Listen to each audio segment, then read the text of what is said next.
सदियों तक भारत अपनी संस्कृति, ज्ञान और समृद्धि के लिए पूरी दुनिया में मशहूर था, लेकिन 1757 के प्लासी के युद्ध के बाद भारत पर ब्रिटिश ईस्ट इंडिया कंपनी का नियंत्रण बढ़ता गया।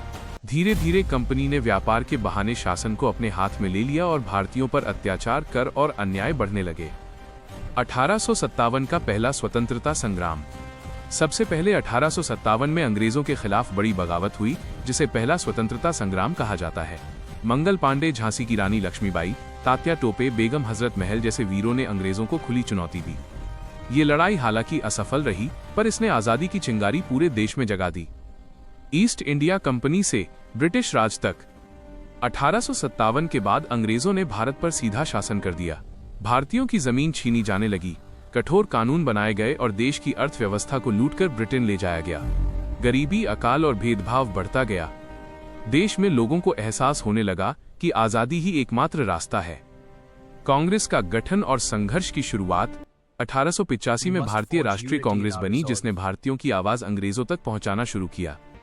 धीरे धीरे पूरा देश एकजुट होने लगा। दादा भाई नौरोजी, बाल गंगाधर तिलक, लाला लाजपत राय और गोपाल कृष्ण गोखले जैसे नेताओं ने राष्ट्रीय आंदोलन को मजबूत किया।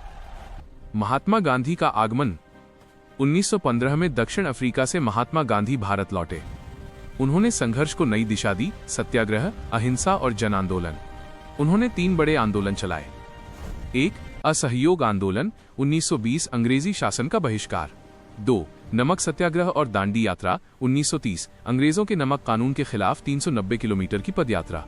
3. भारत छोड़ो आंदोलन, 1942 अंग्रेजों भारत छोड़ो का नारा, जिसने पूरे देश को हिला दिया। गांधी जी का शांतिपूर्ण आंदोलन भारतीयों को एकजुट करने में सबसे बड़ा आधार बना। क्रांतिकारियों का बलिदान। दूसरी ओर क्रांतिकारी भी अपने बलिदान से आजादी की नींव मजबूत कर रहे थे।